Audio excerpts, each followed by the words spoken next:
Oh, Asbury United Methodist Church. When I first came to the district, I was church shopping. I was going to different places, and I was a person of faith, and I had gone to church when I was in college and in law school.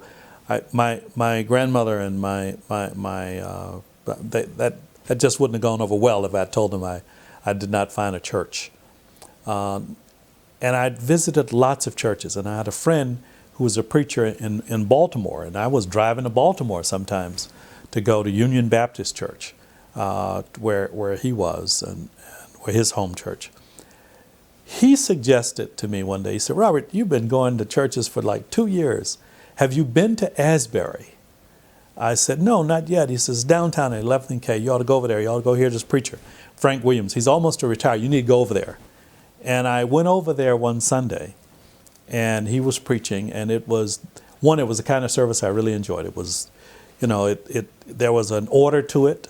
There was good music, and it was a variety of music. There was a versatility in music, and the preaching was pretty good. I thought Frank Williams had done a great job.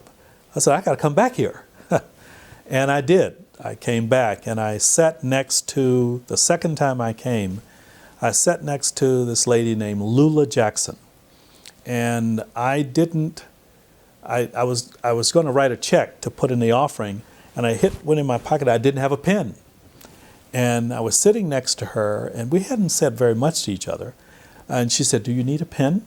I said, "Yes," and she handed me a pen, and the pen was a Morris Brown college pen. Well, I had gone to Morehouse, and Morris Brown was in the Atlanta University Center. And I said, "Oh, you went to Morris Brown?" She said, "No, it was a Morehouse pen. I take that back." I said, "Your husband went to Morehouse." She said, "No, but I went to Morris Brown." And we hit up this conversation, and we just began to enjoy each other's company. And I started regularly coming to Asbury, but I did not join the church. That is to say, now people don't join church; they sort of go and see. But at the time, you offer your hand in fellowship. I joined after Reverend Williams had left, and we got a new minister by the name of Josh Hutchins. I continued to attend without becoming a member, but I was pretty regular, and I donated pretty regularly, but I never joined. At the time, you may remember in the mid '80s, the anti-apartheid movement started in the district where Africare, Trans-Africa, and other organizations, the Lawyers Committee for Civil Rights, were trying to press our administration to enact anti-apartheid legislation.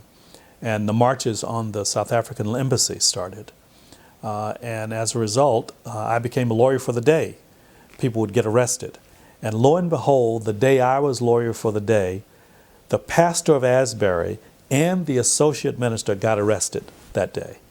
And I thought, if they're down here doing this, this is where I need to be a member. And about 3 Sundays later, I joined that church.